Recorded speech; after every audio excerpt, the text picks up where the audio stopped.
You are now tuned in to the Worldwide Underground. My name is Gabriel Teodros. This is a completely independent experiment in storytelling. Every week or so, bringing you a new episode with a different guest or a mosaic of voices. If you go back to the first episode of this podcast, this is episode number 5. But we're going back all the way to the beginning. What I had intended to be the first episode of this podcast was a conversation with my brother Khingz. If you know my history in music, you may know a group called Abyssinian Creole. It's the longest healthy relationship I have in music and in life, really. Me and my brother Khingz have been making music together and in each other's orbits, really since the late 90s. We formed this crew called Abyssinian Creole around maybe 2001, 2002, somewhere in there, and have just been a part of each other's lives and music ever since. We put out our first group album way back in 2005. It was a record called Sexy Beast, produced by Till Duville. And earlier this year, we dropped 2 solo albums on the same day that are a part of each other. A safe place for us from the ashes of our homes. Both of these album titles have taken on a new meaning as the genocide in Gaza unfolds, as more and more people are becoming aware of the ongoing atrocities in the Congo and Sudan. And this week felt right. Especially with Brother Ali's podcast. Shout out to Brother Ali coming out, where Ali interviewed me about my album. It only felt right that I shine a light on Khingz and his record the same week, because they truly are a part of each other. Before we get into it, I want to take a moment to thank every single person out there who subscribes to Worldwide Underground on the Substack. Your subscription is what makes this experiment in long-form storytelling possible. Appreciate you all so very much. This is a completely independent venture, completely powered by the listeners. So if you love this podcast, sign up. GabrielTeodros.substack.com and support what you love, you know? Also want to shout out my brother Khingz for making all of the music that you're going to hear and that you are hearing on this episode, including the music I'm talking over. These are all beats he produced for his new album, A Safe Place for Us. With no further ado, let's get into the conversation. Hey, it's the Worldwide Underground. I'm here with my brother Khingz, and we are revisiting the first episode that I recorded for this podcast. The story behind this episode is that we recorded this right after releasing both of our new records. We released these albums together. My record was called From the Ashes of Our Homes. Khalil's record is A Safe Place for Us. And, with everything popping off in Palestine, it really felt like a moment where I wanted to respond to the time. So I did something different with the first few episodes of this podcast. And now that we're like a month and a half into this, just horrible atrocities is happening in Gaza, both of these albums have come to mean something different, I think, to both of us. And before we give y'all the original episode, I wanted to ask you a question now, Khalil, now that, it's like a month and a half or 2 months since we originally had this conversation. What does the album mean to you now? A Safe Place for Us. That is a good question. Yeah, because it's changed a lot. Right. Originally the idea was, how can I be? It's changed a lot, and it hasn't changed at all. Because it was like a safe place for the people that I care about, right? And how can I be a part of making that safety? Something I've been thinking about ever since we were having those men's groups. Like when we're like, okay, well, technically, a lot of times we are the danger in our community. So how can we then be the safety? It seems like it should just be a choice. You know what I mean?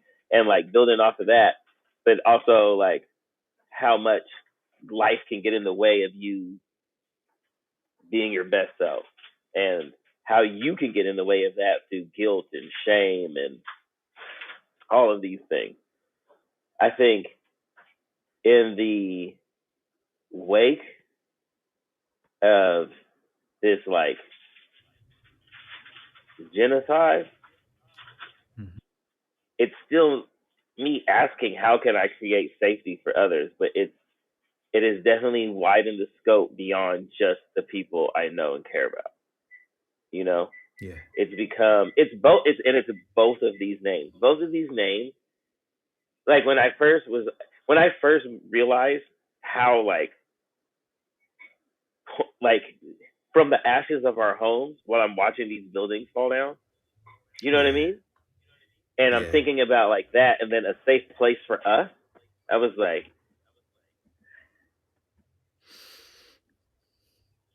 it definitely has me asking how can I create safety in this world. Um, it also has me feeling connected. Like, damn, these are things that we all really kind of want, and Yeah. rebuilding out of the ashes is something like is kind of like almost central to like most of the people that I love. That's right. But I think it added a sense of urgency to it too. You know, Yeah. I think there's Yeah. like this feeling of like I do, I want to work to make the world a better place in soft ways, but like right now I just really need a safe place for someone. I just need them to be safe. Yeah. Like, and I just basic safety. You know what I mean? Yeah. Yeah. You know what I'm saying? And like, yeah, it feels more urgent now. Yeah. Absolutely. You've you've really been like on point and outspoken about Palestine since the beginning of your career, going all 2001. the way back. Yeah, going all the way back to Mi Vida Negra. And I know there's songs that, that I've heard that the public haven't heard, and you have a line on this album too, on Pop from Oh Potholes. yeah, they stole I'm my trying to, land like Israelis. It yeah, said, "Pal, I'm in the sky. They stole my land like Israelis, so I never will." It feels amazing. No, it feels ungrounded.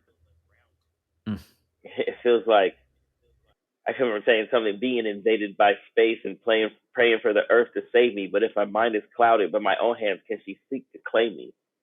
Take her to the garden. Yeah, the whole line was just like yeah, originally just about feeling like you can't ever touch down. I've been floating around and everything, and then of course obviously that meaning has changed again. I first yeah, got finding out about the struggle of Palestinian people in 2001 at the World Conference Against Racism in South Africa, when I got to go out there, is one of those like key points of my politicization or whatever. There was the Student Liberation Action Movement. I'll say before that, YUIR, then yes. the Student Liberation Action Movement in New York, which I was just adjacent Hmm. to. Then there Hmm. was this, and then I would say um, the Filipino homies, Yeah, as they became more and more organized. Um, yeah, I started really these things started showing me how like struggles are connected worldwide, and like what you do here matters for what happens over there. And so it's been a key part of who I am, and the idea of trying to be a man that I can respect has been my learning about, and my like involvement with trying to create a free Palestine, and safety for Palestinian people. It is weird. It's weird because I don't even really think about that, but it's been a core part of my like growth as a person. hmm hmm Nah, I see it. I hear it. I appreciate it. I'm there with you, Um, yeah, I just wanted to touch on that before going back to the original episode. Yeah, yeah, I appreciate that. That was a good moment to reflect. Yeah, for sure. So let's get into the OG conversation that we had a couple months ago about a safe place for us right here on the Worldwide Underground with my brother Kings.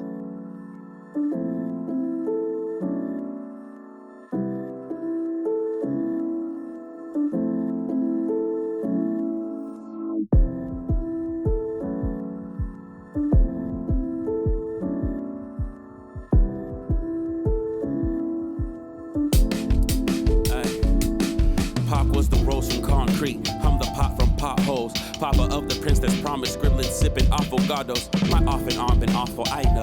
Obsidian to offer my own pen. Split my vision, sell division in as I go. Split my head on beats to seek the wisdom that I strive for. Besides the lightning of the rhyme flow or thunder of the live show, I write like it's twilight and Micah knows when life at home is writers who want your life to right your wrongs of another life. Hustle changed my vision, but those missions have a fucking price. Division, my city can't get icky when you run with signs.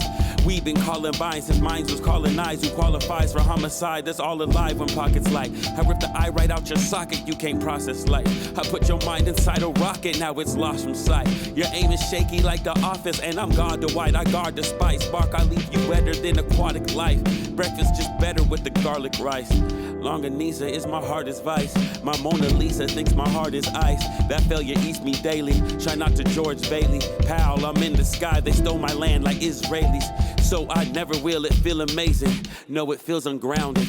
Like I'm invaded by space and pray for Earth to save me. But if my mind is clouded, by my own hand can she seek to claim me? Liz the beat and bring her to my garden where she eats my babies.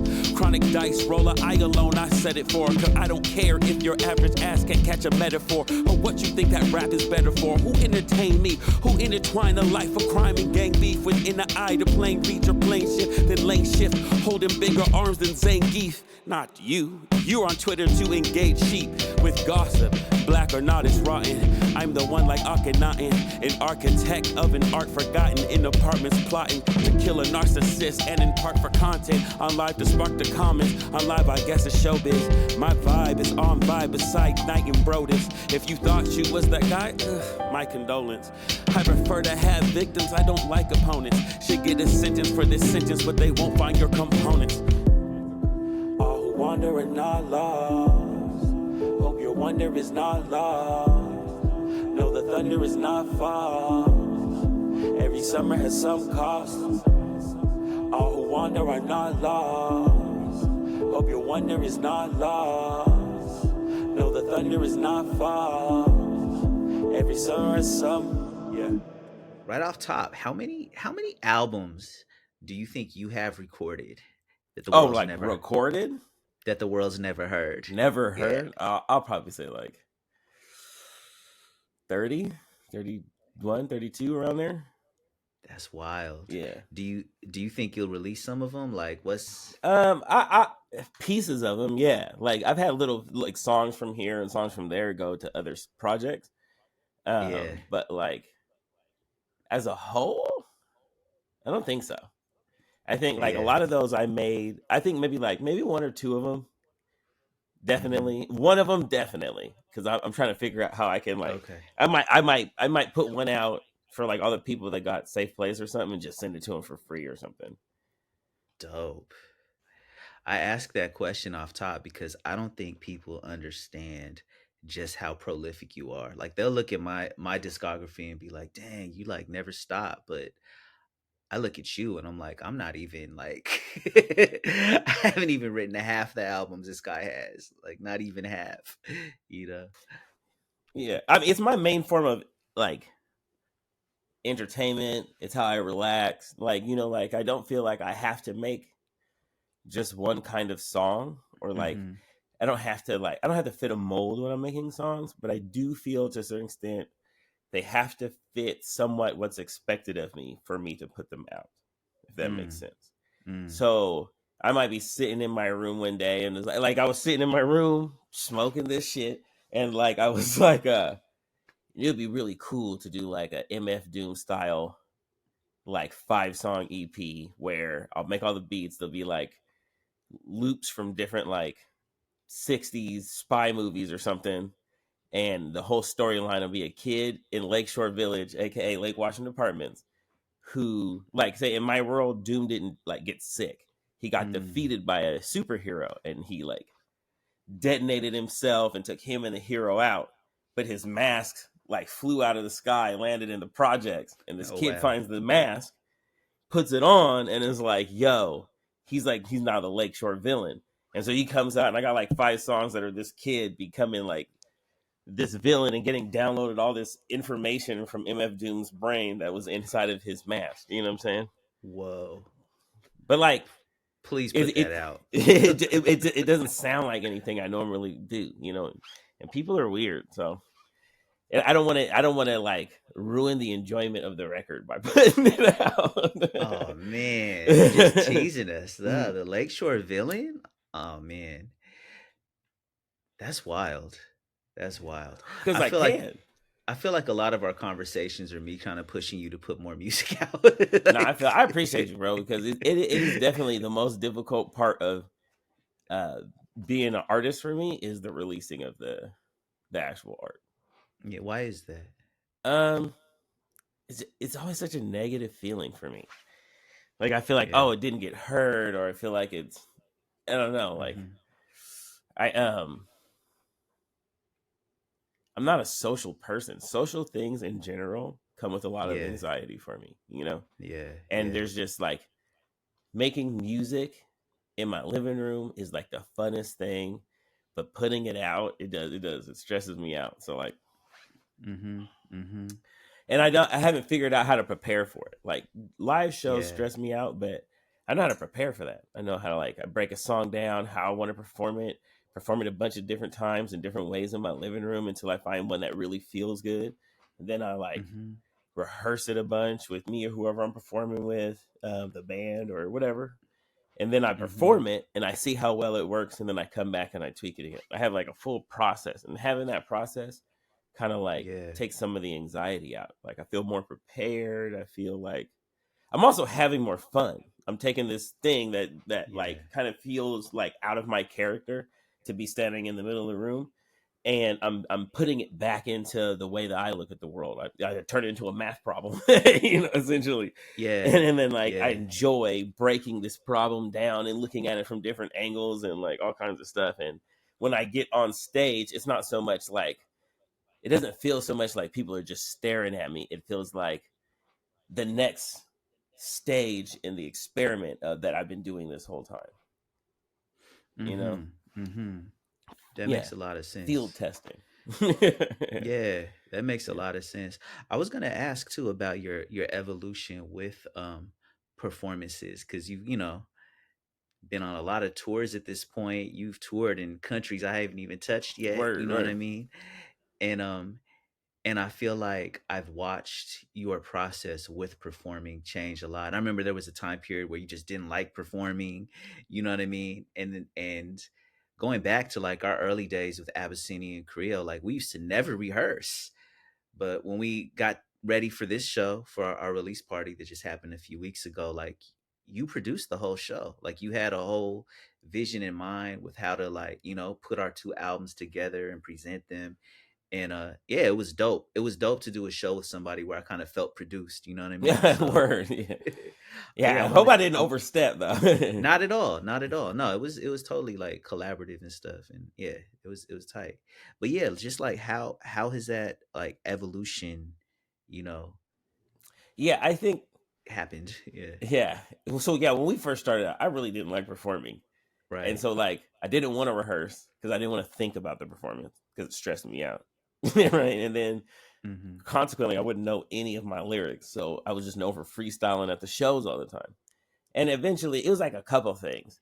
It was like one, just repeatedly hear people say, I really wish I could rap along with you. I'm like, okay, I want to do that for you. Like, I know that feeling. It's a great feeling. Let me do that for people.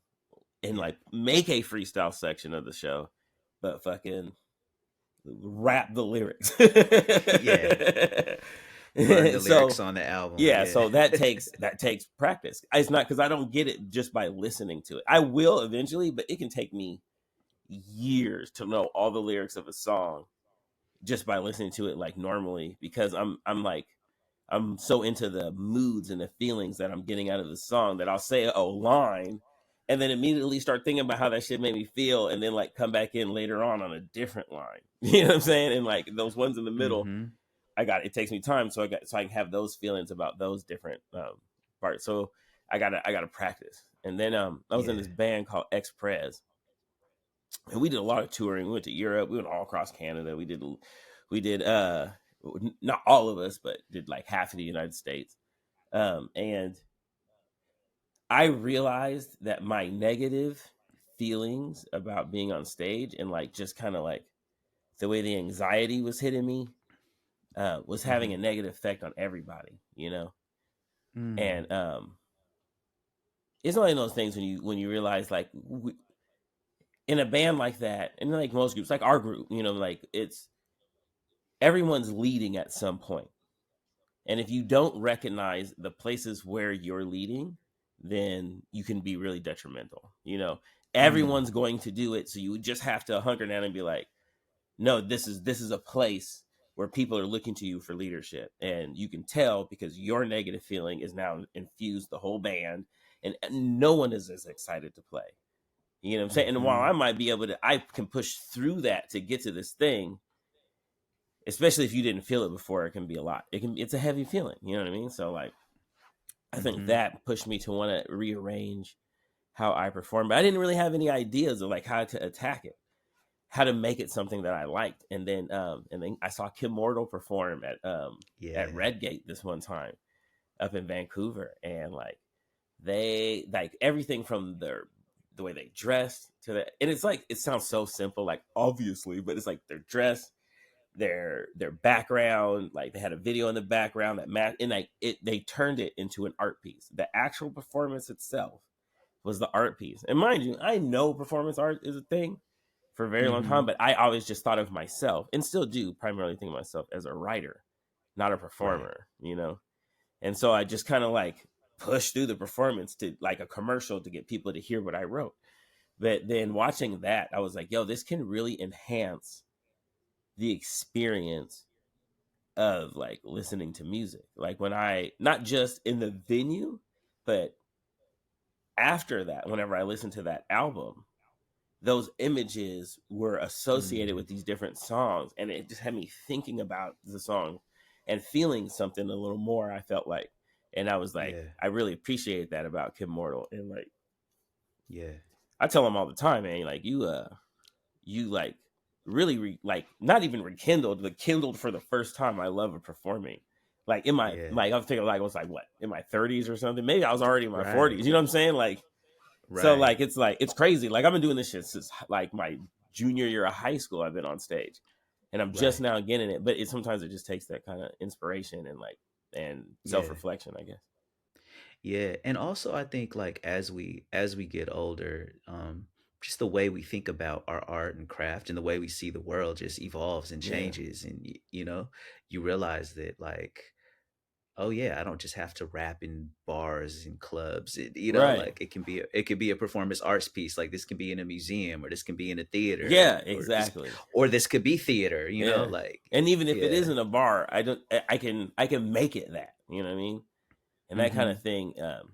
That has helped me start really enjoying the process of going through like performance and like seeing myself more as a performance artist and looking at the performance as an extension of whatever art I'm making. Sometimes I want it to be an extension of this particular piece, and sometimes I Yeah. want it to be an extension of the as everything as a whole. You know, Yeah. and man, I like smoking and thinking about things, and this new approach gives me this all these things to think about, and like yeah, so it's been really good. Shout out Kim Mortal. Shout out Kim Morto. Yeah. No, for real. That's dope. I wanted to ask you a question about your journey with freestyles too, because Oh for yeah. people that have known you forever, like you're one of those rare MCs that I feel like your freestyles are often as sharp as your pen, I and appreciate that's that. so rare, you know. How did your journey with freestyles begin, and how have you managed to stay sharp? Um, I thought that's how you rapped. Like the idea. So it was Fresh Prince, DJ Jazzy Jeff and the Fresh Prince. Parents just don't understand. First Mm-hmm. song I ever heard that made sense to me as a kid. I was like, oh, this is the realest shit I ever heard. Because Yeah. everything else is a love song, and I ain't never been in love. All I know is they don't love whoever they love the way I love my mom, and that's the love I know. So I'm like, this shit don't even make sense to me. But Right. this, parents just don't understand. I was like, bro, my mom's literally from a different country. Like, that's just like crazy. So I'm like, all right, word. That I felt that, So I Yeah. just, but I didn't. I was like in second or third grade or something, right? So I don't know. I didn't know you wrote things down. Did I know how to write? I don't know. I might have been learning cursive at that point. I probably had a couple. I don't. Who knows? I don't remember exactly how old I was. Mm-hmm. So I just like, you must just say it. So I looked around the room and I just started making sentences that rhymed about the things that I saw. Yeah. And like, that's kind of how it started. And like, I swear, bro, it wasn't until middle school that my friend, this kid, Dominic Lopez, he was writing lyrics. And like, it's one of those things that are so obvious, but I looked over and I was just like, what you writing? He goes, oh, like this little rap. You can write them down. Of course you can write them down. Wow. I just figured you rapped it and then you listened to it over and over again, and that's how you learned your lyrics. So as a little kid, you were freestyling for how many years before you realized you Oh could man, write? at least 6 or 7. Dang, Yeah, that's so before I wrote funny. anything down. Yeah, Dominic Lopez, shout out to him. Yo, Yeah, shout out. That's funny. I had an opposite trajectory. I definitely was writing raps before I ever freestyled in front of that's anybody. probably a good way to Oh no. go. all of my first songs gone. Yeah. Yeah. Well, all my Like, first songs are gone too, but oh, different reasons. yeah. Had a house Word, fire. word, right. Hence the album. Yeah, had a whole house fire. Yeah. Lost it all. Um, man, that's ill. That's ill. So so with your writing, I know that you also write songs in your head. Like how is your evolution with writing gone from that point, from Man, Dominic Lopez to, to yeah, this well, balance of freestyling and writing? yeah, I think, first of all, to answer the last part of that question, joy is what keeps me freestyling. I enjoy Word. freestyling. The things that I want to be good at, I try to link to to my own joy in some kind of way, and I find that I stay Hmm. consistent on the things that bring me joy. Love that. With this, with like writing like that, I don't know, man. Sometime in our 20s, I started getting kind of scholarly with it and like wanting to do all kinds of different experiments, like from changing everything I listen to. Hmm. And like, I was like, okay, I'm not going to listen to any rap. I'm only going to listen to any genre of music, but it can't be rap or R&B, and it has to be by people of color. Right? So Yeah. I did that for like a couple years just to see how that would affect the way that I searched for music, I appreciated music, and then what effect it had on me as I was writing. Yo, after I, not to cut you off, but after I discovered Freestyle Fellowship, like, when I was in high school, I did that shit with jazz for a while. I was like, no Oh, rap, word. only jazz. Can I Yeah, you rap like gotta these? do it, bro. Can I Yeah. rap like these instruments? Yeah. Because Micah Nine had that much of an influence on me. Yeah. Shout out Micah 9, fool. Yeah. Bro, I Yeah. did the same thing. And it was Yeah. also because of Micah 9, man. Yeah. He's like a horn. This Exactly. dude. And so I was just like, man, how do I pick up on these like cadences and these styles? I said, well, shit, listen to the shit he listened to. So I got through Mhm. all that. Plus, it was a way that I could like bond with my dad. Like, Mm. after we got reconnected and whatever, we would sit and listen to jazz together. Mhm. That's It dope. was tight. It was tight. That's dope. Yeah. What were we talking about? You got to Oh remember, man. I'm smoking. Yeah. So. Yeah. I had asked you about Oh, like yeah. writing in my head. Yeah.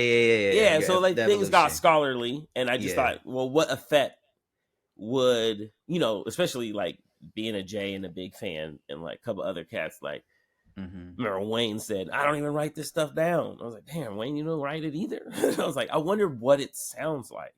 I wonder if it would change anything. So I remember the first time I wrote a song without writing it down and just memorizing it. It was over the Cameron had a beat. He had a song that he did over this Kanye West, but down, down, dookie banuki. You know how you be rapping? So babuki movie. Yeah, and but I rapped over that. I had that instrumental, and I was just playing it in my MIDI disc player. The mini disc player. Yeah, That's back in the just day, walking, right there. I was walking by the lake underneath I-90.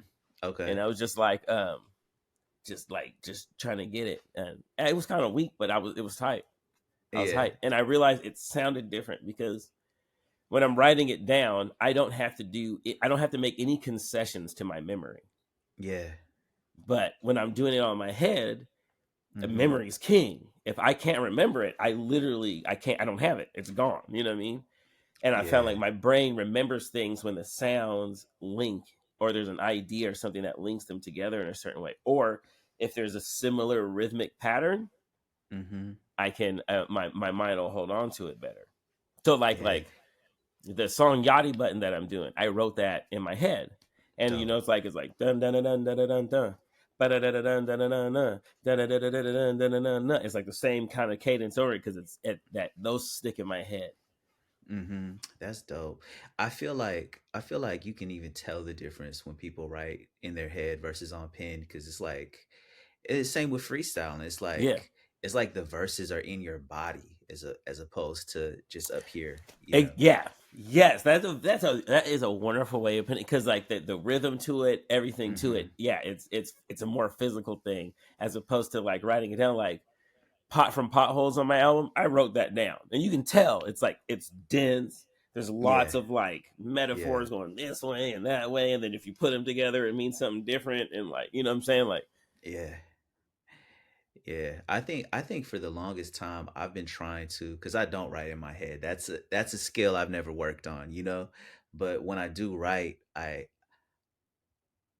trying to capture a freestyle. Like I want it to feel like it's in my body and not super in my head, you know. But it's a challenge, you know. You should try it, bro. You should just like on like one verse, just be like, yeah, let me write this whole verse in my head, record it, and just see how you feel about it.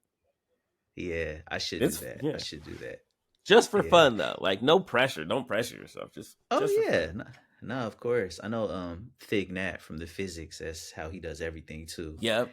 It was a trip like writing with him, because I remember you, me, and Thig had a session back in like 2008. I think it was like New Year's Eve or something. And you and me pulled out our pads, and this guy stood in the corner. And like, I remember that. Yeah, he just rapped himself until he's done. Like it was wild. I never seen anyone do that, you know. Yeah, man, I love Thig, bro. Yeah, like me too. He's one of my favorite in the town, man. And it's like, it's not even like, oh, it's super impressive that you don't write it down, but the fact that he doesn't write it down is a lot why it sounds like that. It's always so smooth, like bro, like yeah.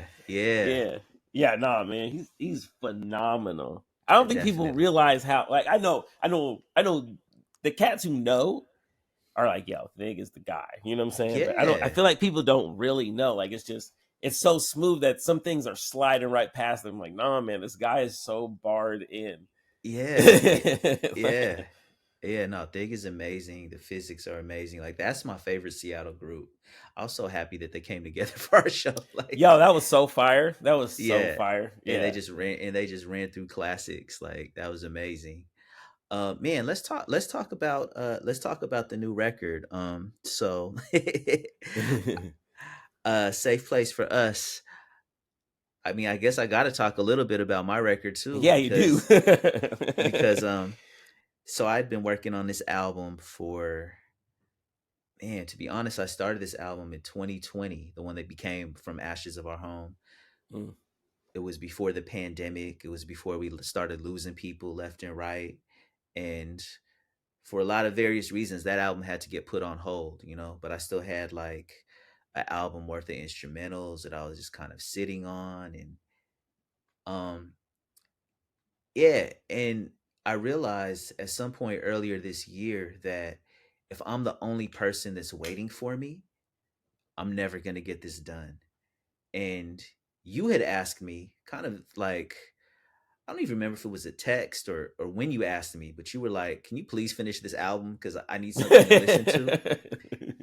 And when you said that, I realized like you'd probably be the perfect person. I realized like on all my previous efforts, like I've always had a producer, another person in a group, somebody who was waiting on me to finish a thing.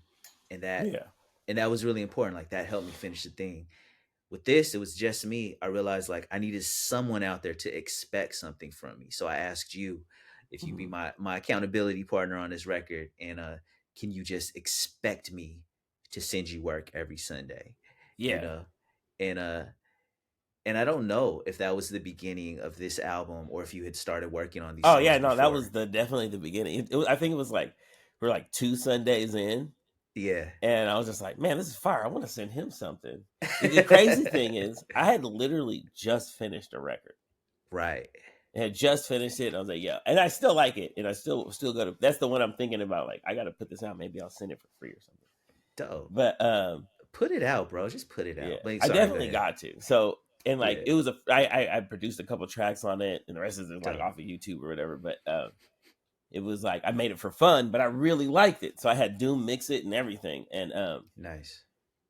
but man, these songs were coming back, and like I was just like, yo, this is dope. And it just I was like, man, like it was specifically because you're evoking this time that we kind of were going through and had been through, and like all these feelings came up. And then I had verses. I had a bunch of random verses that Yeah. were out there. Some of them like were on my YouTube on the like my IG that I did like when I do those little verse things in front of this wall, and like Yeah. and I was gonna compile all those together anyway. But when I got that, I was like, man, I kind of want to like also delve into the things that happened during that time because I kind of realized I was still kind of running from a bunch of like, specifically Rafa. And like, and I was like, man, and I'm like, I don't know, I'm dragging myself down a little bit. And so I was like, yo, let me start sending you stuff. And I literally started from that moment, like making new beats That's and like dope. matching up those verses and then writing another verse and so on and so forth. Some of the songs are a little older. I put up some Yeah. older songs from other projects that I knew I wasn't gonna put out, but It's dope, and it became and the process was so dope because it became a conversation, right? Where like yeah, you were definitely responding to stuff on my album, and yeah, I started responding to stuff on your album. yeah, Like you could hear me referencing A Safe Place throughout several songs, which mm-hmm. is so dope because I actually needed. I think I needed that focus. You know what I mean? Mm. Like I start the album like channeling the trauma of like running from this fire and like going like seeing Ethiopia and Tigray and war and all this, and Mm-hmm. uh, I don't know if I had the focus of like we actually need a safe place now. Like you kind of gave me that I focus, feel you that. know, That's of what's getting up. Tight. of how do I get to a safe place for us, because that's clearly Mm-hmm. what we need, you know. So Right. yeah. That's what's up. That's what's up. Yeah. Yeah. Like Yeah, I had. I hope people listen to both projects and Me catch too, like bro. I and really do. catch the way they're communicating with each other, you Yeah. know? I was thinking about this last night. I was like, man, like both of our albums, we start off alone and we end together. Right. Yeah. Yeah. Yeah, because we're both together on the last joints. Yeah. Yeah. And I was you just know. like, yo, that's ill as fuck. I was like, man, that's like the perfect intro for like an Ab Creole album. It's like we was out doing all these things, we We was doing were stuff, and we the whole time. reconnected, and we Yeah. like boom put these things together, but we're still kind of in our own space. So we did these two different albums, Right. and then, but at the end of both of them, we're together, and Yeah. that's what I was like, man, I really want to put out like work on our next record and be like, That's yo, because next. it's such a beautiful story. Yeah. That's next for sure, man. I'm excited about it too. Yeah, you heard it here first. If no, you probably heard it at the show if you were at the show. Yeah. The Abyssinian Creole record's on the way. I'm trying to think about how to word this question. So 42 years old right now, you know, Yeah. still making hip hop music, still putting out records. And I feel like for hip hop artists in our 40s, we don't have a lot of examples of what it's like to age gracefully and still, remain an artist that's not like stuck in our past, but still Mm-hmm. like evolving and pushing ourselves and but also, on some adult, like we're also a big homie to a lot of people. We're parents, How how have you navigated and how do you feel about like aging with hip hop, you know? Um, that's a good question. Go ahead, bro.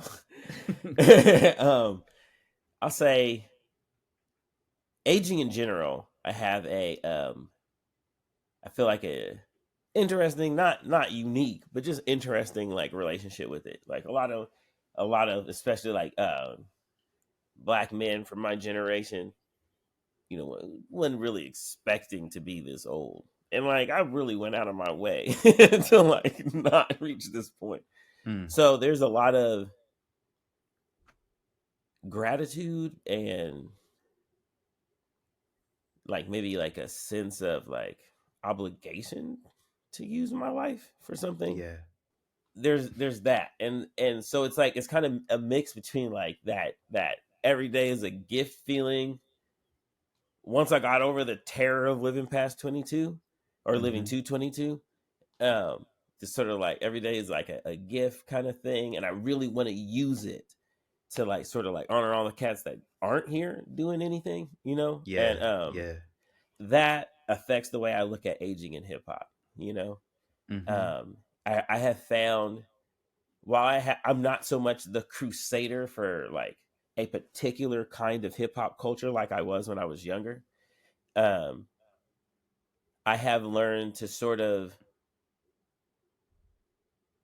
take joy in the multiplicity of forms of this music that I love, Mhm. and that joy means that I have been able to be inspired by, drink in, and love music by every single generation of artists that has come before, with, and after me.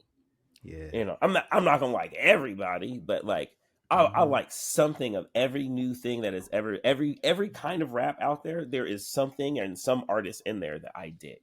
You know what I Yeah. mean? I really like how it like it's like this organic thing, and it opens up and goes to all these subgenres, and then they come back together. They're like lungs breathing. And I think Mm. as a person aging in hip hop, the thing that I have um, really found exciting is just the ability to see and grow with it and have this 20 plus what year looking like. I was born the same year the first record was ever came out. It was a bunch of niggas biting, but it's still that's the first time a record came out like that. You know what I'm That's saying? right. Sugar But you Hill know what I'm Gang. saying? So like, and Yeah. I'm like, I'm literally the same age, you know what I'm saying, as hip hop, Yeah. as essentially an industry.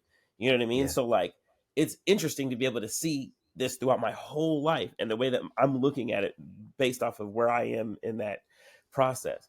Also, like a lot of my elders when I was like even in high school, but definitely in my 20s, were really bitter and really just Mhm. bitter and like hurt, you know? Yeah.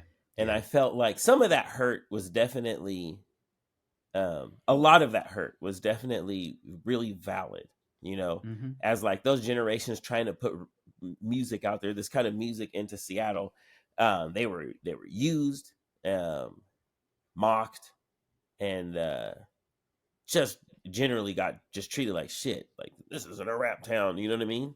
Yeah, for To sure. where like I feel like it was like that for us in the beginning, and like during our come up is when hip hop in Seattle popped, and it's like, oh yeah, we do rap, and it stopped being a thing that Mhm. people were either ashamed of or like mock you for. You know what I'm saying? It became I like re- people finally had pride in being from their city. You know what I'm saying? And they didn't before that. I felt. I Um, re- I remember there was a shift in 2005 where like I feel like before that whenever we had shows, we was just performing for other rappers. yep. And at some point in 2005, like that moment where you were talking about people were coming up to you saying they want to rap along with your lyrics, like Yeah, I yeah, remember in '05 looking out at the crowd and being like, wait, I don't know these people and they know my lyrics. That's yeah. crazy. Like That's crazy. that didn't happen before, you know? Yeah. Yeah, I feel like that I mean there's a lot of factors.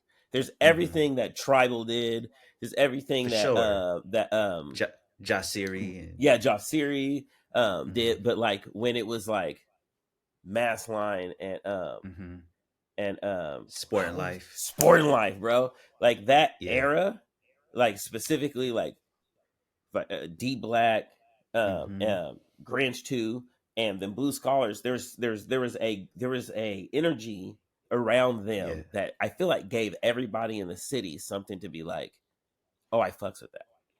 You know what I'm hmm saying? Like hmm one of those three artists, if not all of them. You know what I'm saying?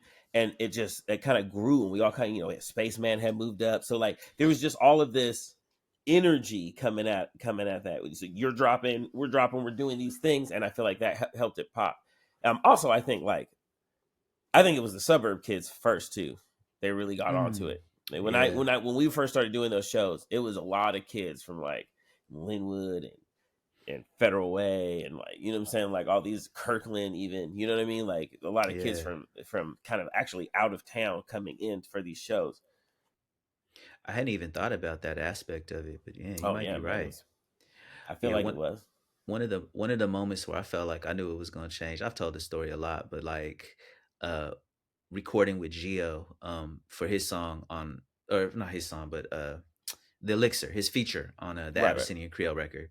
We was driving to Teal's house to record, and we switched CDs in the car, and the radio was on KXP, but it wasn't a Sunday. It wasn't Street Sounds, Uh-huh. and and a Blue Scholar song came on. It was the Inkwell, and it was the first time that Geo had ever heard himself on the radio when it wasn't like when he didn't know he was about to hear himself on the radio. You know what I Right, mean? right. And it wasn't the rap specialty show. Like I It remember was that. just a show. Yeah, it was just a Yeah. variety show. You know? Yeah, that's the moment. Yeah. And like we just stopped, like, whoa. And I'm looking at Gio like, is this the first time you've heard yourself like this? And like I witnessed it, you know? Um, I remember me and him talked about it recently, and he was like, yo, you said that day that things were gonna change. I felt like that was it, you know? And it was after that that yeah, the crowd started looking different. Like they started, it was a lot more white kids. Yep. Um, but it And the was just a suburb lot kids, bro, they came through. but it was just a lot more people in general, and Yeah. yeah, local hip hop shows started selling out that year. I also Yeah. though, like that was one aspect of it, right? But I think the other aspect of it that I think is really important is we all really rocked with each other. You know what I mean? Like Yeah. like No, that's like bro, that like was that key. there wasn't like there was a sense of competition in who's going to have the best show, but Absolutely. there wasn't a sense of competition. Like nobody ever tried to cut anybody when it came to money. We all were genuine fans of each other. We promoted each other's work. We were excited about doing bills with each other. You know what I mean? Like that, Yeah. like we all really genuinely liked and supported each other's music, across camps, across crews. And it was just so many of us putting out music at the same time, Yeah. Scholars, Macklemore, all the Sport and Life cats that you mentioned, our first record, Cancer Rising, Oh yeah. Orb was doing stuff, all the Old Dominion cats, Gray Skull, you know what I mean? Like even Chocolate's first album was around that time, like yeah, it was a really, really special time period, man. Yeah, Yeah. no, it was dope. It was dope. Yeah, yeah. Um, this was actually like around my first questions, but I'm asking it to you now. since we're Yeah. talking since we're talking about Seattle, you represent the South End harder than probably any rapper I know. Why why is that so important to you to represent Oh where you're man. from? That's a good ass question, fam. All right, look. First of all, man, Seattle is like its thing, right? Yeah. There's a Seattle out there. Like when you hear people talking about like doing Seattle memes, and they go, or like like the general talk about what it is out in the rest of the country, that Seattle exists, but it's not the one I grew up in. Right. You know what I mean? Like, I didn't grow up in a place where you hear English every day. You know, I didn't grow up in a place where you like there were definitely kids around here who like grunge. My sister loved grunge, but like it wasn't the norm. You know what I'm saying? It didn't dominate what we were going through. It was a thing that happened up north. Right. You know what I'm saying? And I feel like it's funny because I'll be talking to cats who live in the CD. They feel super connected to the rest of the city.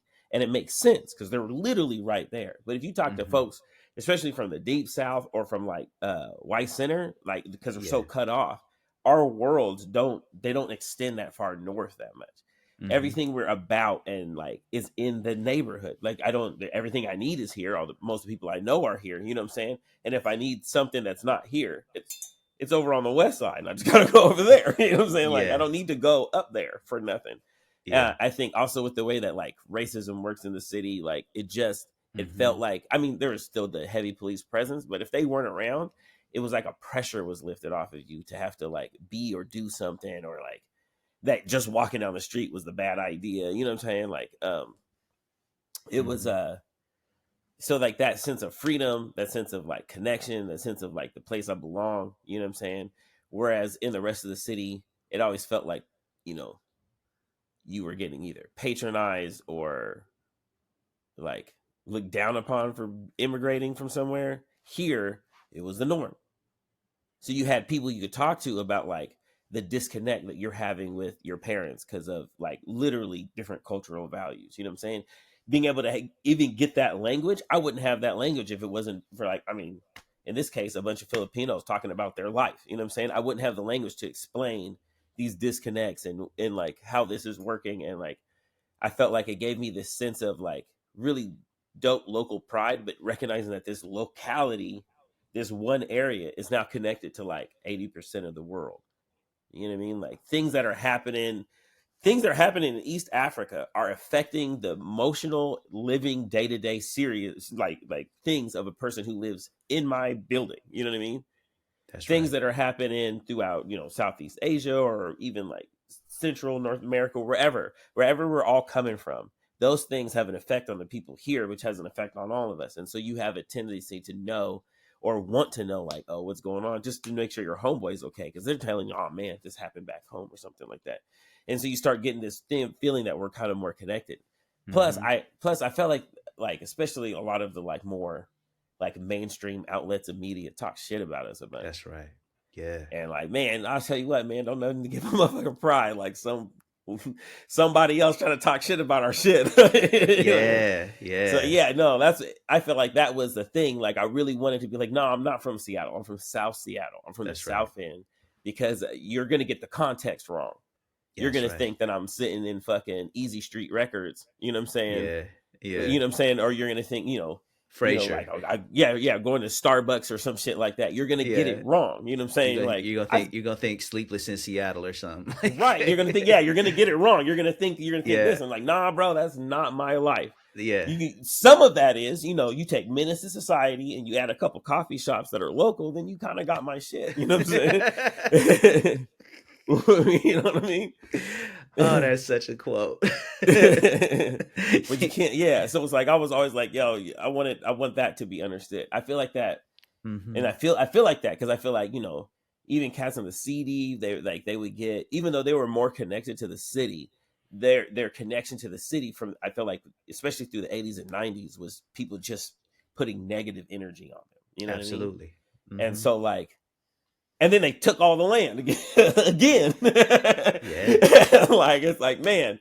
And so like, yeah, there's like, I have this affinity because of that for like the parts of the city that I feel get ignored, or like where the culture isn't the same as it is. It's not that, you know, like cookie cutter culture, and it doesn't get recognized. You know what I mean? Absolutely. So yeah, that's why I like, you'll hear me yell West Side a lot. I'm not talking about West Seattle. I'm not talking about California Avenue, fam. I'm talking about White Center and my family inside there, which is like, you know, I'm from the South End. So that's like, I feel like that's like a revolutionary act. Absolutely. Yeah, absolutely. Man, it's such a good record. What are some of your favorite moments on the record that you hope people like cue in on? You know? Probably the number one thing is A Safe Place for Us, the actual song. Yeah. I feel like it's one of the better songs that I've ever written.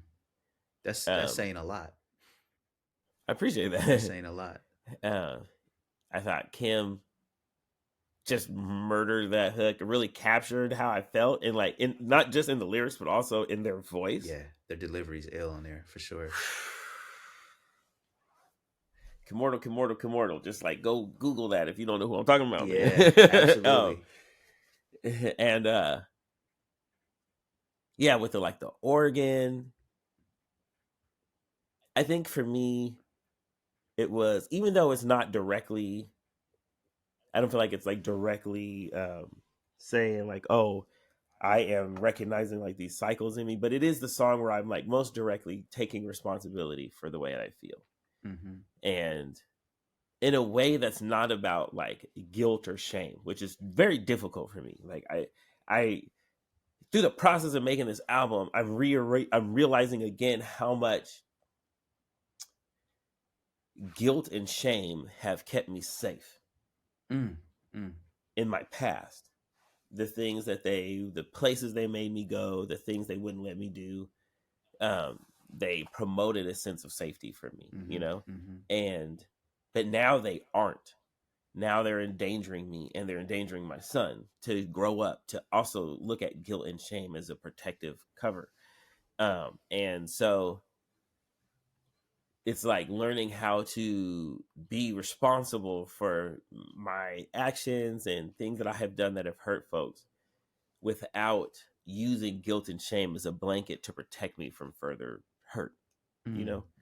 And that song encapsulates that moment, you know? Like, I rap pretty abstract, but like that first verse is just the explanation of what was happening in the world around me. You know, it was like the sun's red, sky's full of clouds. It was when everything was on fire, you know, essentially. Right. And just sitting there and thinking and like, some things take time, but we want everything now. Like I'm realizing like I'm trying to be like perfect or whatever, and I'm just trying to like be this person, but it's gonna take time.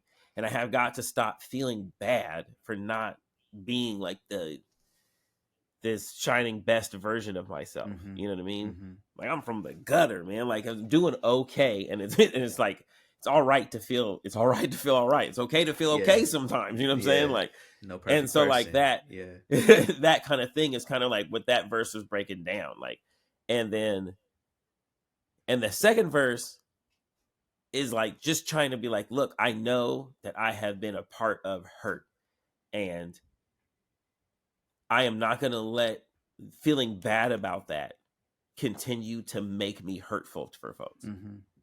Because in the end, when I look at it, I feel like this shame and this guilt that I'm carrying is at this point now becoming a reason why I strike out at other people. So it's literally making me the thing I feel bad about.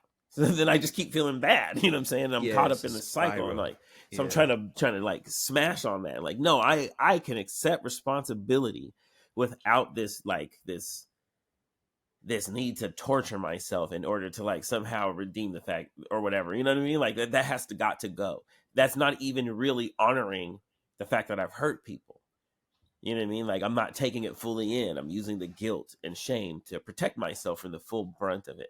And like the whole first half of that second verse is in the same cadence and everything as this Brother Lynch verse. I remember, yeah. And like I felt in a real way that, I mean, that's what I listened to in my youth. You know what I'm saying? Especially from this that record, Season of the Sickness, that and that song, right, which is called like Rest in Piss,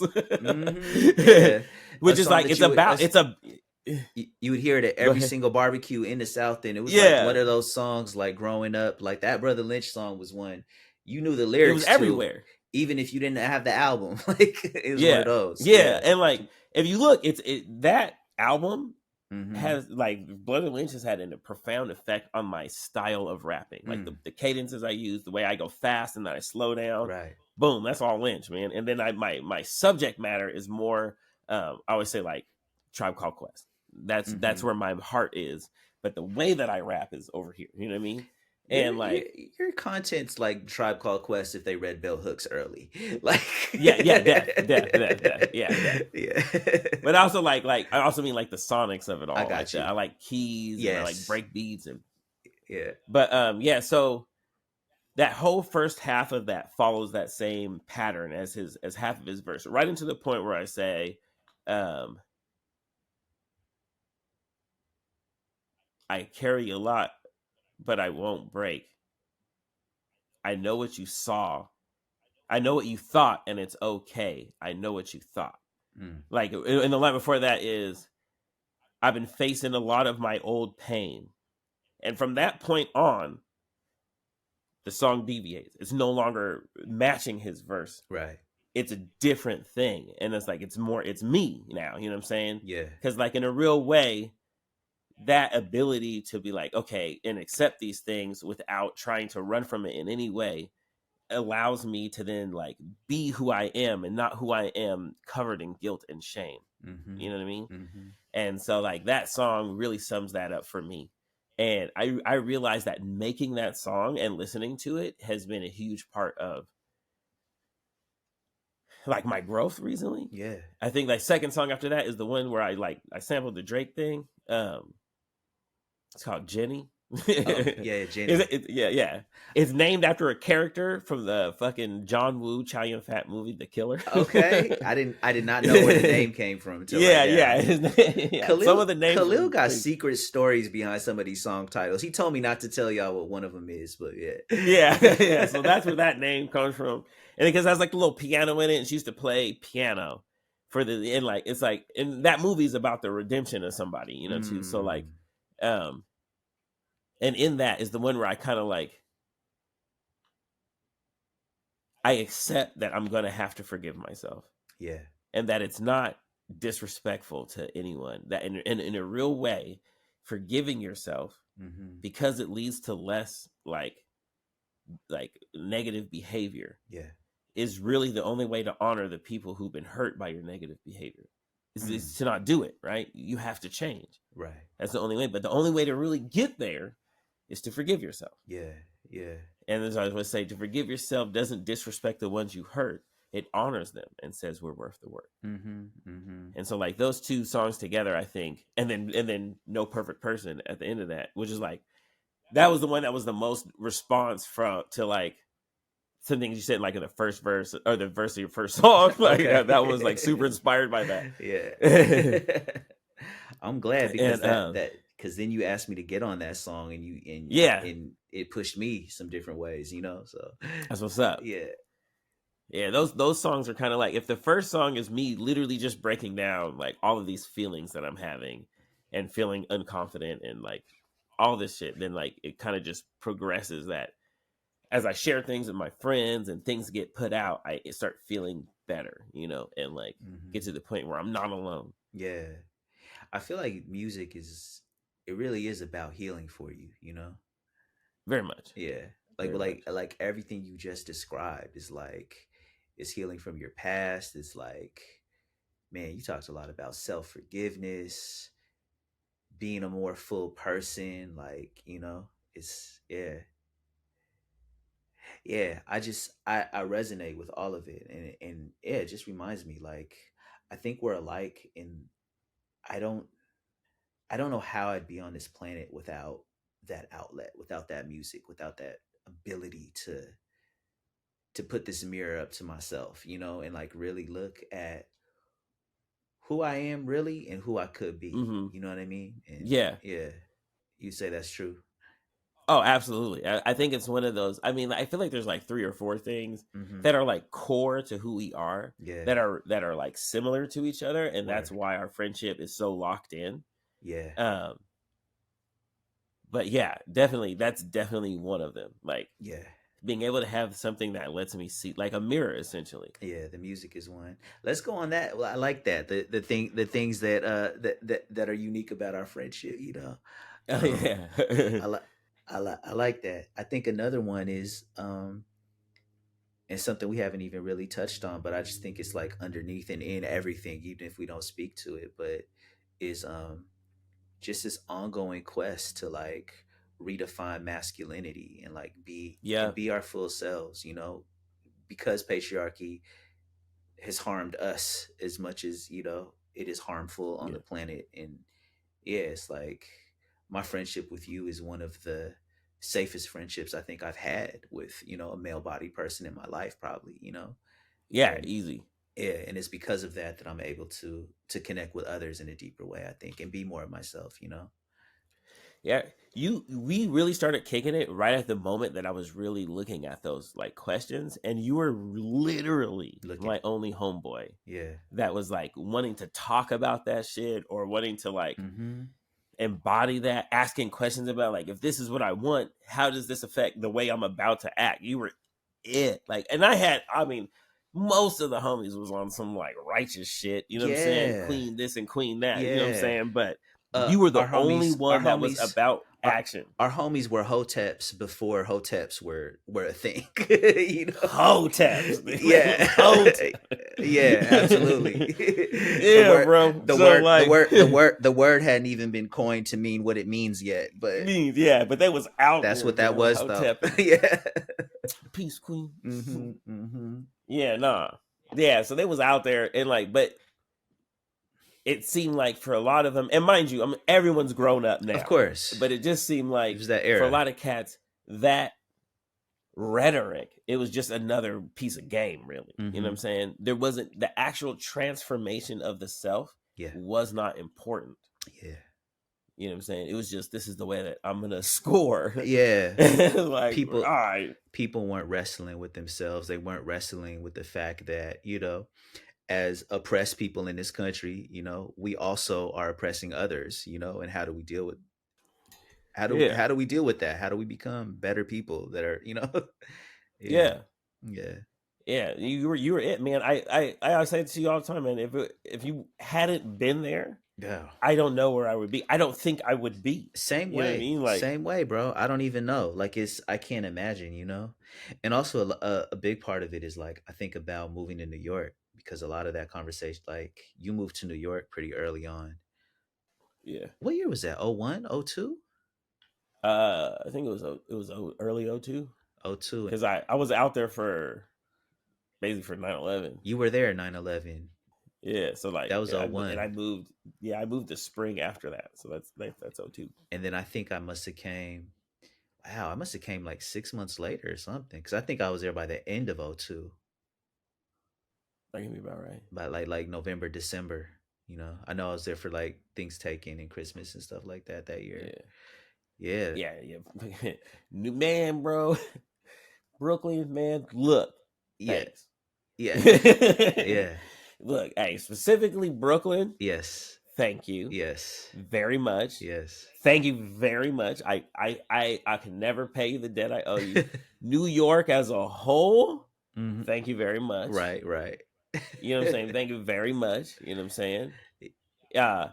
East Coast, specifically being able to use like, you know, like get to New Jersey Transit and then take that to the SEPTA so I could kick it in Philly. Thank you very much. Philadelphia. Thank you very much. Oh, the Chinatown bus. Don't forget that.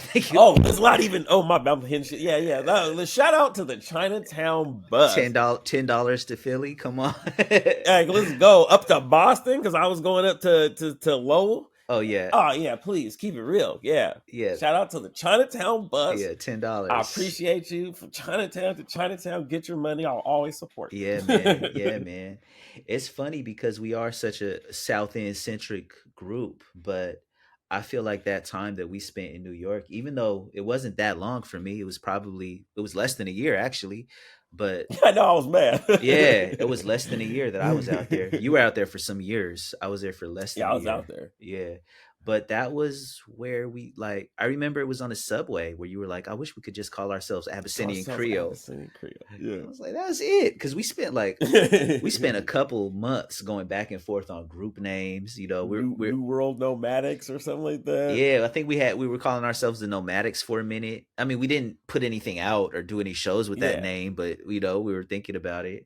Recording songs with the homie Ian Head, you know, like all of that. Like that time period like I don't know if we would have gotten to making Sexy Beast, like what became Oh yeah, our no first way. album, if we hadn't spent that time in New York, you know? Yeah, no, that was crucial, man. Man, Yeah. remember going out and doing like those random like open mics up Oh at yeah. NYU? Yeah, for sure. Yeah, At like yeah.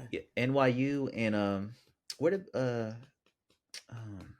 Talking Hunter about club. College. Yeah, Hunter. Oh yeah, we was in Hunter, bro. Yeah, I Hunter was in Hunter College. like at least a couple of times a week. Yeah, cause I'll work there. I remember like Yep, didn't yeah. nobody have a computer at their house at that point, so I would go to Hunter and use the computers and like, yeah, man, special times, man, special times.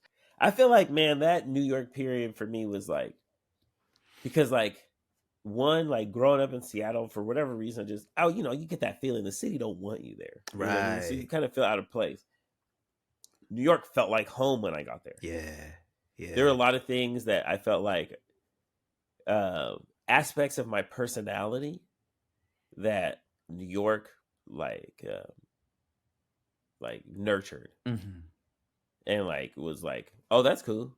You know, Yeah. like as for like here, especially like in the 90s, it'd be like, oh, black people don't do that. Like every time you want Exactly. to do something, someone telling you black people don't do that. Black And it's people like, oh, don't. hold up, bro. Black people can't skateboard. Black people can't listen Yeah, to rock and roll music. Black they people don't can't. read a lot. They don't. Yeah. Yeah, it was like, bro, I'm like, yo, I'm getting really offended not by you Hmm. saying this, but by the things you think that we can't do. Exactly. Like, Yeah. you're like, why? You think we a bunch of invalids? We can't do shit? You know what I'm Hmm. saying? Like that's Hmm. annoying as fuck. Then I got to New York, and it's like that didn't happen. It wasn't even questioned. Like your identity Yeah, was just never ever questioned. It didn't matter yeah, what you were ever. into, you know, what hobbies, what music, what style of dress you were into. Like none of that. Like your blackness was never questioned. You Question. know. Yeah, you couldn't. Yeah, you wasn't getting away from it. Like it was like, yeah, no. What do you mean? Yeah, that never even. Yeah. Yeah, that wasn't a thing. I really hope that everyone who's grown up in a predominantly white environment, you know, or even in a predominantly white city in a corner that's not predominantly white, like it's still a white Right. place. Yeah. I hope you get a chance in your life to move to a place where it's where most of the people look like you, Yeah. because especially at a younger age, like I feel like that just gives you so much space to imagine who you can really be, you know, without this added, you know, pressure Yeah. of being in a white space. Exactly. Yeah. Yeah, of having. Yeah. Of having to conform to something that someone made up. That someone made You up get that's out here not and you even just be real. like, yeah, Hmm. yeah. People just doing their thing. They're not, like, oh man, people can just do their thing. That's Yeah. crazy. No, it gave us, Like, I think for both of us, it gave us space to just be our whole selves. I know for me, it made me start walking faster. It made me a more assertive person, you know? Um, New Yorkers are very assertive. Some people say New Yorkers are rude, but I think it's the exact opposite. New Yorkers are very kind, you know? hmm Um, but in general. yeah, but you're just not, they're going to tell you what they're thinking, and that's kind.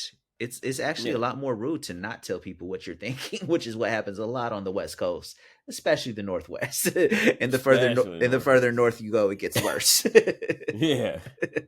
Yeah, no, it's crazy. It's epidemic out here. Yeah, yeah, yeah, Yeah. So yeah, I appreciate it. I feel like being in that environment, like, yeah, helped me grow up. Like when I tell people like my name's Khingz, it's up from Martin Luther King County here, but it's also Kings County in Brooklyn. yeah, I did a lot of growing up out there. yeah. No doubt, no doubt. I still think of So it as a home as well, man. Like also because I went back in 2010 and stayed for longer that time, yeah, or 2009 to both years, 2010 too. But yeah, man. yeah, it's like that, and then the Bay Area. You know what I'm Yeah. saying? You were in the Bay for how many years? It was a while. Yeah, I don't know, like 3 or 4, Yeah. 5, 6. I don't know. I was out there, bro. I was out there. Yeah. I miss the Yeah, man. Bay Again, too, yeah. man. To Oakland specifically, Oh yeah. thank you. Okay. Wow. Thank you. Everybody I've ever dated since then also says thank you. Good job, Oakland. Word up. And to the Bay Area as a whole, thank you. I hella appreciate you. That's real talk. Hella appreciate you. Yeah, no doubt. Hey man, there's a lot of Bay Area love on my record too. Not to just talk about the album, but I just thought of it. Like, yeah, Jennifer. I mean, go ahead. My bad. No, it's all good. Yeah, like it kind of trips me out because most of the people on the record are from Seattle, but number 2 on there is the Bay because you got Jennifer Johns, you got McCleet, you got Aisha Fukushima, who's from Seattle but also lived in the Bay for a long time. I don't know. It's a lot of Bay love, you know. Yeah. Yeah. I feel like there's a lot of that baked into my record, especially when it comes to like the beats, shit like Pro Bay Vacay. Yeah. Which even though I wrote that hook while I was in LA, like if you like that bum, that's like that old like Bay Area mob style, like bass, like that synth bass.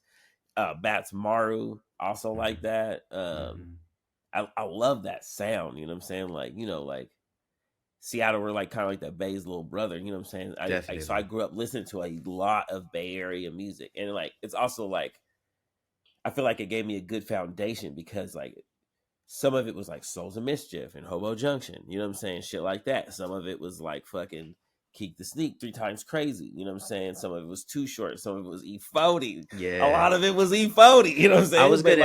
I was gonna ask you about 40. I don't know if I've ever asked you about this publicly, but your cousin produced on In a Major Way. Oh yeah, that's the first platinum plaque I ever seen was his cut. That's my cousin. Oh my god, now Kevin. Yeah, Kevin Gardner. Yeah, were you and Kev like talking about music and stuff like that when he was doing that work? Like, I didn't even know. Did you know it was happening? I had no idea. I had no idea E40 was in Seattle at my uncle's house. Hell no, I didn't know. I would have been over there. Wow. Yeah, no, I didn't know. I didn't know at all. It was really later. My mom told my uncle Victor that I was rapping. And he goes, "Oh yeah, Kevin still does his music. Him and Trevor still do music." Okay. I was like, "Oh word, yeah," because it was originally, I think, my cousin Trevor doing music. He was the oldest of the 2, and then Kevin got into it with him, and then and I've worked with him a couple times. You know what I'm saying? Like, yeah. I remember being at his studio with you one time. Yeah, but I did not know. I was like so surprised. And then also like then I have my other uncle, Jim Gardner in the Bay. Yeah. And so like, you know, whether it was like Michael Jackson's Off the Wall or like the Loonies album, right? Wow. That's one that's a little cool. So the Loonies Operation Stackola. Inside there it has credits for Jim Gardner, but I didn't, because, you know, you would look at the credits, you know, like, because we would be reading them while we listened to it in the Walkman and stuff. I seen him on so many albums. Tony. Was he a producer or an engineer, or what was he? Engineer and a producer, but like a lot of it was engineering. Okay. There was recording at his studio. Fire. Wow. Yeah, this dude worked with all kinds of people. Oh yeah, no man, Quincy. Look, I think they went to high school together. I'm about to look up Jim Gardner. Oh, to high school with Quincy Jones. Yeah, I think so. I think that's the same generation, but I don't know. I'm about to look this up, man. It's some more Seattle and Khalil family history right there. Also, yeah, I did not know, man. Yeah, they was out here really. I mean, to be honest, man. To be honest with you, the people in my family that have gotten into music have done way more in it than I have, actually. You know what I'm saying? Like as far as industry wise. Yeah, you know what I'm saying? Because they run studios and they're producers and they're engineers, so they've been in a lot of different spaces. As for me, I'm the one that was like only recently became more of a producer and engineer. I was just an artist for so long. Right. It's been dope watching that process. And thank you, Khalil. Thank you for making me a producer this year. Yeah. So I made a majority of the beats on this album, and it just wouldn't have happened if it wasn't for you. Like you showed me Splice, and you told me that I'm going to make a beat in 10 minutes after you show me this program. And I didn't believe you. And then I made 2 beats and just never stopped since then. So thank you, bro. Yeah. Hey man, let's go. Yeah. Change my whole musical life out here, man. I'm so excited to see like what your beats are sounding like 2-3 years from now.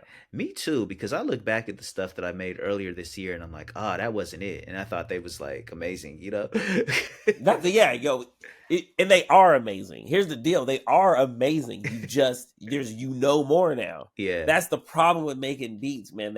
They're always getting better. Right. So you can look back at your other stuff like it's not good. And it's still good.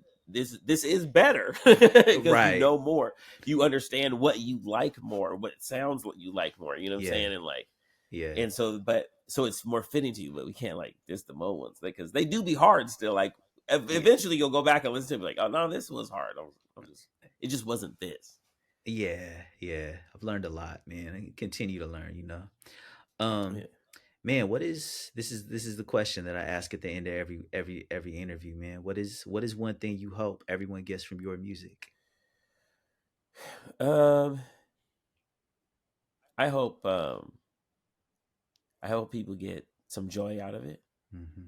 I know there's a lot of heavy stuff on there, but I hope that there's still like moments of joy. You know, like I feel like Bad Tomorrow, we talk about a lot of heavy stuff, but like you can see when we're performing that we enjoy being together. Mm-hmm. You know what I mean? Absolutely. So I hope that there's like joy in it. I hope, and maybe if it helps people reevaluate the idea of forgiving themselves, mm-hmm. that'd be like maybe the highest calling. That's right.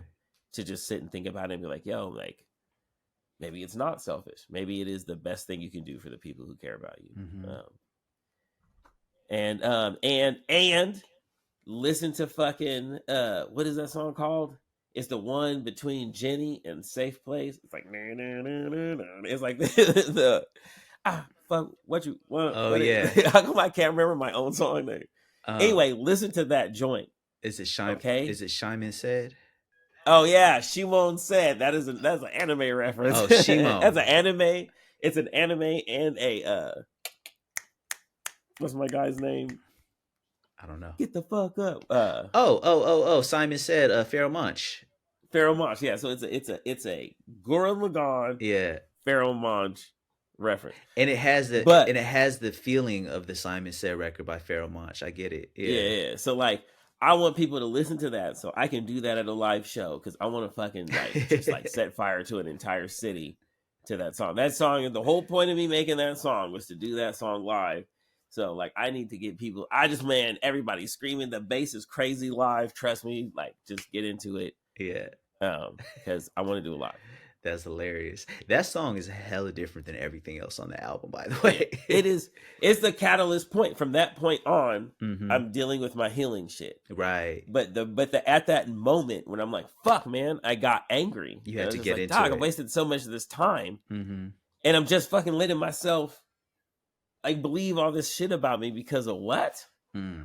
Like, what is this doing? And right. I was just angry, but I didn't want that anger to go here, there, or wherever. Like, the first verse of that is just the anger coming out. You know what I'm saying? And it's like, fuck everybody. Yeah. The second verse of it is like, no, like, how do we really refine this to get to the point? Mm-hmm. You know, mm-hmm. It's like, you don't want to use false pride. You don't need that. You don't need to hide. And you don't need to feel like dying every day. Right. That's what we want to get this thing. And that's what that whole like little breakdown part is. Mm-hmm. And then it goes back to screaming because it's fun. Yeah. It is fun to scream sometimes. That's real. Yeah. Word. Well, man, Khalil, thank you so much, bro, for your time, for everything, for your music, for pushing me to make some beats. And for being the longest healthy friendship in my life, bro. I can't thank you enough. Yeah, I appreciate you. I love you, bro. I love you too. Shout out to my brother Khingz, one of the best to ever do it from the Southend or anywhere else. You know, in 2 interviews, I never asked him why. But the new album, A Safe Place for Us, is only available on his Bandcamp for now. Khingz.bandcamp.com. That's Khingz. I need to remember to ask him why it's only on Bandcamp. Thank you to everyone who's rocking with me here on the Worldwide Underground. Appreciate you all so much. If you haven't subscribed, please do so over on GabrielTeodros.substack.com. We've got some very special guests lined up the next few weeks. Acclaimed author Maza Mengist is going to be here. The acclaimed filmmaker Marawi Garima is going to be here. Very excited about those episodes. And we'll see where the journey takes us next. As always, be good to yourselves, be good to each other, and we'll see you real soon. Thanks for being here. Worldwide Underground. GT signing out. Peace.